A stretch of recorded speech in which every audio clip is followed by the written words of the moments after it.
For most of us, each day begins much like the day before it did. An alarm goes off and wakes us from our slumber to remind us that the day is beginning. After we grudgingly accept this reality, we begin to set in motion the ever-familiar process of preparing for the day. We get up, clear our heads, and begin to get ready. Some of us eat breakfast or grab a cup of coffee, and we begin to think about what lies ahead of us. We begin to think of our to-do lists, the errands we must run, our commute to work, the chores we have to get accomplished, and everything and everyone that may demand something from us today. This is a lot to think about, so we continue to process. But most of us forget one simple truth. We've got something to offer the world.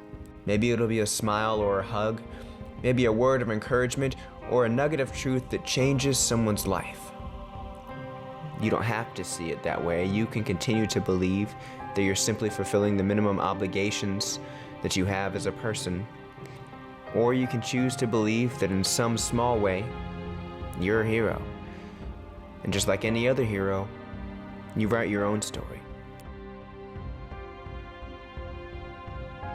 Poverty is a common theme and it's familiar to many families in the U.S., but it can look different family to family.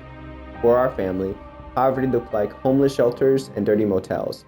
It smelled like fried bologna and Velveeta shells and cheese, and it tasted like cheap cigarettes and beer. The poverty we lived in was stressful, but as a child, you don't always know any better. You make the most of what you have and you move forward. Being the oldest of 5 siblings, it was up to me to take care of my family when my parents weren't around. And they could be gone for quite a while sometimes. When they were gone, I kept us out of trouble. At times, I even helped to feed us. While they were gone, I was the parent. As if the poverty and neglect weren't enough, my stepfather was abusive. It was common for a perceived mistake to be met with an open palm across our faces. As his anger grew, the palm would become a closed fist. I even recall my stepdad being so angry one time that he began to choke my younger sister. He wasn't even in kindergarten yet. That was the life that I lived. On December 23rd, 1997, that all changed. I found myself in foster care with my brothers and sisters, and we were headed to stay with a family in Hobart, Indiana. And I recall the car ride from South Bend to Hobart pretty vividly because I was angry. I was angry that my family, my friends, everything I had known had been taken from me, and I had no say in the matter. But despite my anger and displeasure, this family welcomed us with love and open arms. As I said, we arrived on December 23rd, but less than 2 days later, we awoke on Christmas morning to find presents under the tree. The local church had gathered around to support this family that had taken us in, and they made sure that we had gifts, as every kid should on Christmas. And that's important because it's the first time I ever remember having a gift on Christmas morning for myself. As we continued to grow and develop and work our way through the healing process, we hit some rough patches. During one such moment, I found myself angry, discouraged, and frustrated by my situation. But my foster mom sat me on her lap and she said, "Ben, you can be upset about your situation and you have every right to be. Or you can decide to make the most of the second chance that God has given you." These words would become a motto for my life. In fact, they now define me and shape my worldview. I don't think she knew it then, but she spoke life into me in that moment. 2 years later, we found ourselves going through the adoption process with this same family. We finally had a home. We finally had parents who actually wanted us, and a family and community that would love us. Things were truly different. I share my story to remind us of a few things.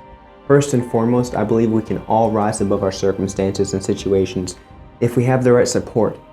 And I've been fortunate enough to have the support of hundreds upon hundreds of people who've helped me overcome my past hurts and move forward.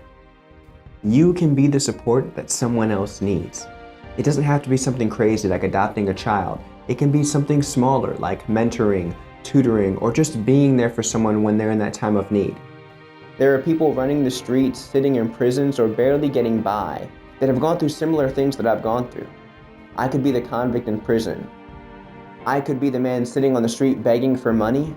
I could be the addict or repeat offender that you hope doesn't move into your neighborhood. I could be all those things were it not for the help of hundreds and hundreds of people over the course of my life. This is my story. Hey everyone, Ben Tapper here. I know it's been a while, but I'm finally back and I have a new segment out about telling stories. I wanted to do this segment because I don't think we tell our stories often enough. Our stories are important because they let people know how we got where we are today, and they can be used to encourage or inspire someone else. I've started out by sharing my story, and I hope that's an example for you to follow. So please, send me your stories. I want to help tell your story, stories of hope, stories of loss, stories of love, stories of tragedy. Whatever the story, as long as it's real and as long as it's you. Get with me and we'll make it happen. Additionally, if you like what I'm doing, if you support what I'm doing, please subscribe and share these videos. I also really appreciate your comments. So if you have ideas for new video segments or suggestions on how I can make what I'm doing better, I know I can always improve somewhere, leave those in the comments section below. Thank you for all that you do, and thank you so much for supporting me and watching my videos. Until next time, I'm Ben Tapper. Love, peace, and chicken grease.